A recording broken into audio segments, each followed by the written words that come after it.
네, 안녕하세요. 본격 공부작업 팟캐스트 서울대는 어떻게 공부하는가 한지우입니다.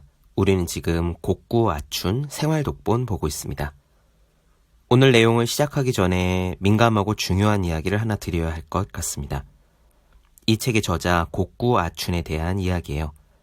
곡구아춘은 자신이 생각하는 진리를 알리기 위해서 일종의 종교 단체를 만듭니다. 단체의 확장은 주로 글과 책을 통해서 했대요. 뉴스레터처럼 정기 구독되는 편지도 씁니다. 그렇게 만들어진 단체의 이름이 생장의 집입니다. 이 생활독본이나 생명의 실상 시리즈도 이 생장의 집이라는 단체에서 나온 책들이에요. 저는 몇 권의 책을 읽으면서 내용 자체는 참 좋다라는 인상을 받았습니다. 비록 여기에는 신이 어떻다, 우리는 신의 자식이다라는 표현을 쓰고 있긴 하지만 그 부분은 기독교라면 문자 그대로 이해하실 수 있을 것이고 불교라면 개유불성이라고 하죠.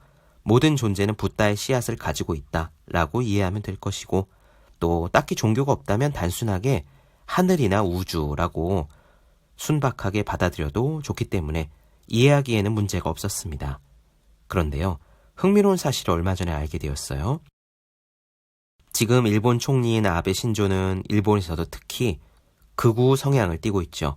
그런데 이 아베가 속해서 활동했던 조직이 일본회의라는 단체인데 이 일본회의를 구성한 초창기 멤버들 가운데 생장의 집 출신 신도들이 많다는 거였습니다. 일본회의 정체라는 책이요. 얼마 전에 일본에서 우리나라의 경제 보복을 시작했을 때 화제가 된 일이 있었죠. 이 일본회의 정체라는 책에 언급된 이야기들입니다. 요약하자면 곡구아춘이 만든 종교단체의 열성 신도들이 극우단체인 일본회의의 멤버가 되었고 그 아베 총리가 일본회의에 속해 있다는 겁니다. 곡구아춘이 원래 이런 극우단체를 만들고자 했던 건지는 저는 모릅니다. 태평양 전쟁 당시에 교세를 확장하면서 군비를 대기도 했다는 이야기도 있고요. 반대로 곡구아춘 자체가 아니라 그 다음에 생장의 집을 이어받은 사람들이 이미 만들어진 세력을 극우 정치 방향에 이용한 것 같다는 의견도 들었습니다. 어쨌거나 제가 읽은 몇 권의 책에서는 아베 같은 극우 성향과 이어질 가능성을 저는 읽지 못했습니다. 이런 비하인드 스토리를 읽으며 처음에는 씁쓸했지만 계속 곱씹다 보니 몇 가지 생각이 들더군요. 제일 큰 거는 이거였어요. 인간에게는 한계가 없다. 우리는 신의 자식이다. 병은 생각에서 비롯된다 같은 강한 확신과 신념 자체는 좋습니다. 이런 영적인 가르침을 주는 스승도 단체도 많이 있죠. 그런데 세상에서 우리가 온전히 선한 방향으로 이 세상에 기여할 수 있으려면 올바른 태도와 마음뿐만이 아니라 그것이 제대로 기능할 수 있는 정치적이고 역사적이고 사회적인 식견도 반드시 필요하구나 같은 생각입니다. 인간은 신의 자식이므로 우리에게는 무한한 힘이 있다라고 확신을 해놓고 그 신이 일본의 천황이다라고 한 끗만 잘못 나가면 어떤 결과를 낳을 수 있는지 저는 이 생장의 집 사례에서 보았습니다. 이 내용을 꼭 한번 말씀드리고 싶었어요.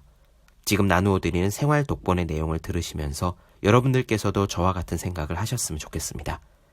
우리에게는 올바른 마음과 태도도 필요하고 그것이 제대로 기능할 수 있도록 잘 조율된 방향도 필요합니다. 두 가지 공부 모두가 우리에게는 필요한 것입니다. 그럼 오늘 이야기 시작할게요.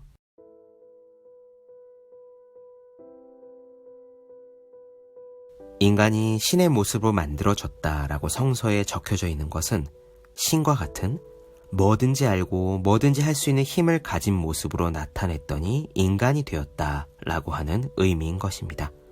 그러므로 인간은 신과 같이 마음으로 생각하는 것을 이 세계에 뭐든지 만들어낼 수 있는 힘을 지니고 있는 것입니다. 기쁘다, 참 기쁘다, 아버지 어머니 감사합니다 하고 마음속에서 항상 기꺼이 부모님에게 감사하고 있으면 인간은 자연히 기뻐져서 감사할 수밖에 없는 일이 생기는 것입니다. 그것은 기쁘다, 기쁘다 하는 마음의 씨앗을 뿌리니까 그대로의 것이 모습의 세계로 나타나오는 것이죠. 또한 아버님, 어머님 감사합니다 하는 마음의 씨앗을 뿌리니까 이 현실의 세계에 정말 친절하고 고마운 아버지와 어머니의 모습이 나타나는 것입니다.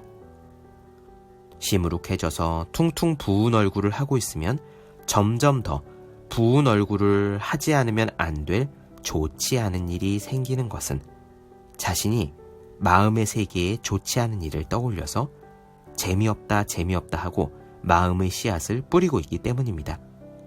아침에 잠에서 깨어났을 때부터 오늘은 기쁜 일이 생긴다, 멋진 날이다, 좋은 일이 생긴다, 즐겁다 라고 생각하십시오. 그러면 좋은 일이, 즐거운 일이 연속해서 여러분의 신변에 생기는 것입니다. 유쾌한 일을 생각하면 유쾌한 일이 나타나고 재미없다고 생각하면 재미없는 일이 나타납니다. 마음으로 그린 것이 자라나서 열매를 맺는 것이죠. 이 법칙을 이용하면 자신의 성적이라도 무엇이라도 좋게 할 수 있는 겁니다. 공부를 할 때도 나는 수학을 못하니까 열심히 해야 돼 라는 따위의 생각을 해서는 안 됩니다. 나는 잘 못하니까 라고 생각하면 그 잘 못한다 라는 생각이 마음의 씨앗이 돼서 실제로 잘 못하게 되는 겁니다. 그러므로 공부할 때는 나는 잘 못하니까 라는 생각 따위는 하지 말고 신의 위대한 힘이 모습으로 나타나온 것이 나다. 그러므로 나에게는 위대하고 위대한 힘이 깃들여 있다. 나는 천재다. 나는 잘할 수 있다. 잘할 수 있으니까 기쁜 마음으로 공부하는 것이다. 이렇게 마음에서 외치면서 공부에 임해야 합니다. 그러면 마음에 그린 그대로가 모습으로 나타납니다. 또 잠들 때의 기분도 대단히 중요합니다. 좋은 기분으로 잠들면 다음날 아침에 눈이 떠졌을 때 상쾌하고 좋은 기분이 돼서 그날 하루 유쾌하고 즐겁게 공부하고 일할 수 있습니다. 나는 이렇게 권합니다. 신의 생명이 나에게 흘러들어와서 잠들고 있는 동안에 건강하고 행복하게 하시고 무한한 지혜를 베풀어 주신다. 이것은 나도 행하고 있습니다. 이것은 어린이라도 학생이라도 어른이라도 행하기만 하면 반드시 효과가 있는 방법입니다. 또한 신이시여 내 안에 흘러들어오셔서 충만하소서라고 염하면서 잠들어도 좋습니다. 매일 밤 그렇게 마음으로 외치면서 잠들도록 하면 그 사람의 지혜는 더욱 밝아지고 공부는 더 잘되며 기억력이 좋아지고 건강해집니다. 그리고 아침에 눈을 떴을 때는 이렇게 하십시오. 바로 침대 위에 앉아서 두 손을 모으고 눈을 감고 신의 생명이 저에게 흘러들어와서 저를 건강하게 해주십니다. 라는 말을 20번 정도 마음속으로 외치고 나서 또다시 신의 지혜가 저에게 흘러들어와서 오늘 하루 저를 인도해 주시니까 어떤 일도 원만하게 이루어집니다. 라고 염하는 것입니다. 염한다 라고 하는 것은 마음속으로 외치고 그것을 분명하게 생각하는 것입니다.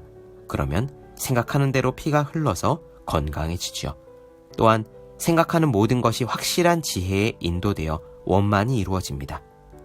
어떤 일도 좋은 것이라고 배웠으면 해보시기 바랍니다.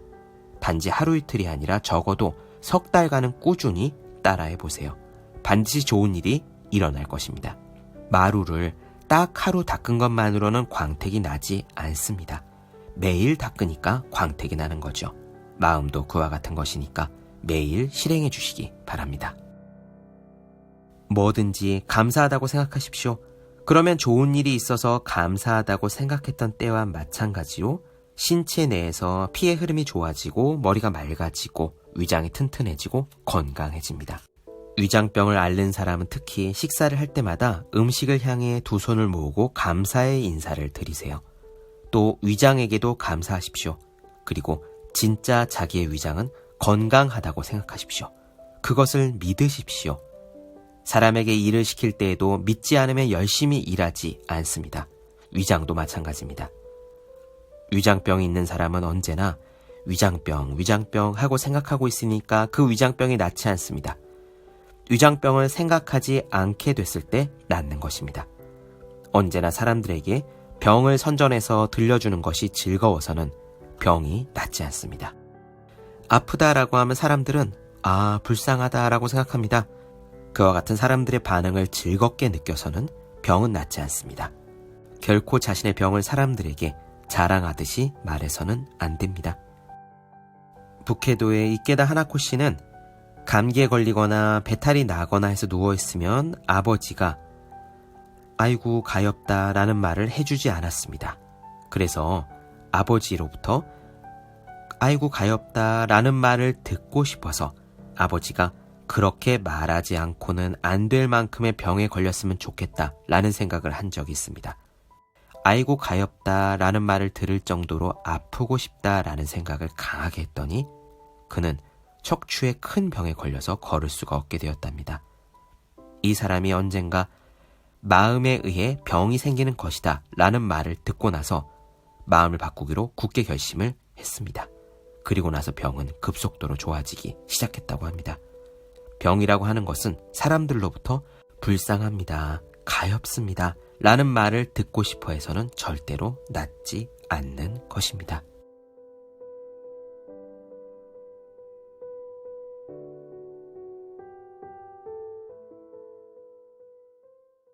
네, 본격 공부자극 팟캐스트 서울대는 어떻게 공부하는가 곡구와춘 생활 독본 나눠드렸습니다. 더 많은 이야기가 궁금하신 분들은 제 유튜브 채널 제우의 서재, 네이버 블로그 생의 즐거운 편지, 카카오 브런치 한주 브런치, 인스타그램에서 해시태그 제우의 서재 검색해주시면 좋겠습니다. 또 해야 하는 일과 하고 싶은 일 사이에서 고민하며 쓴 제 첫 번째 에세이 노력이라 쓰고 버티기라 읽는 공부하시는 모든 분들을 위해 어떻게 공부에 효과적인 설명한 혼자 하는 공부의 정석, 그리고 책상에 올려두기만 해도 공부하고 싶어지는 365 홍콩 캘린더 아직 읽지 않으셨다면 꼭 한번 읽어보셨으면 좋겠습니다. 그럼 오늘 여기까지 할게요. 전 다음 시간에 뵙겠습니다. 여러분 모두 열심히 공부하십시오. 저도 열심히 하겠습니다.